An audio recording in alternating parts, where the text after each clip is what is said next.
an unfamiliar place. Becca blinked at the mid-morning sun that streamed through the room.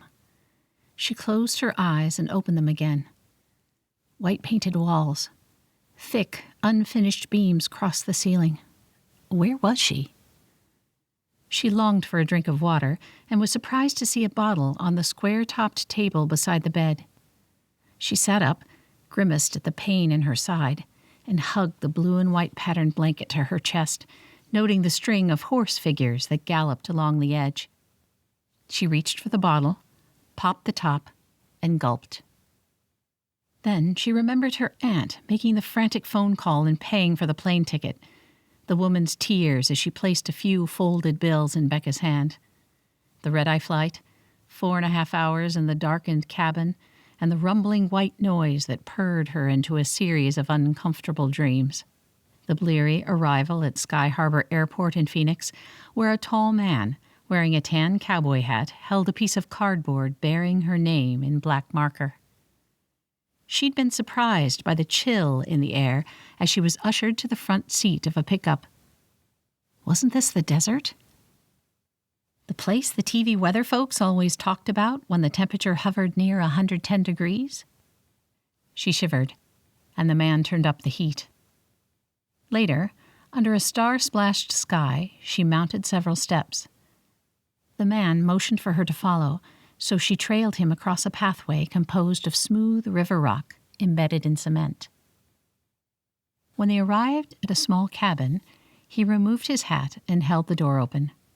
He smiled, nodded, and disappeared. Becca studied the now bright room, which boasted an intricately designed Native American rug hugging a hardwood floor. A 3-drawer pine dresser, topped with a mirror, rested between 2 large windows framed with white curtains. A radiator kicked on. Becca eased under the warm covers and quickly fell back to sleep. A knock on the door. "There's still some lunch left. If you're hungry, you'd better hurry." Becca curled into a ball beneath the soft cotton sheets and the horse-adorned bedspread. She didn't want to move, but then her stomach growled.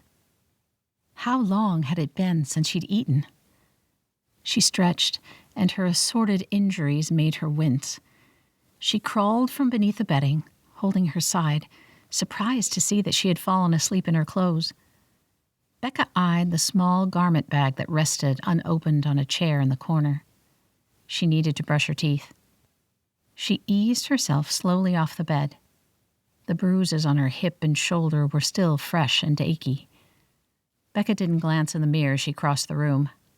She'd had a black eye before, understood the rainbow transformation that would render the area purple, green, then a sickly yellowish-brown before the wound would finally disappear from her skin, but not from her soul.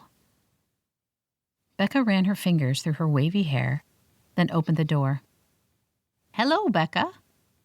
Gabriella Strand was tall, with streaks of gray in her dark hair that was cut short and looped behind her ears. She wore teardrop-shaped turquoise earrings set in silver, a black sweatshirt that boasted a herd of galloping horses, black jeans, and a pair of worn black cowboy boots. If the woman standing before her was surprised by her appearance, she didn't show it. Becca turned her bruised eye away. "Miss Strand?" Gabriella laughed. "Oh, honey, no one has called me Miss Strand in a very long time. It's Gobby. Didn't your aunt tell you?" "Yes, I'm sorry. She did. Gobby." "No need to be sorry. Now, let's get you something to eat."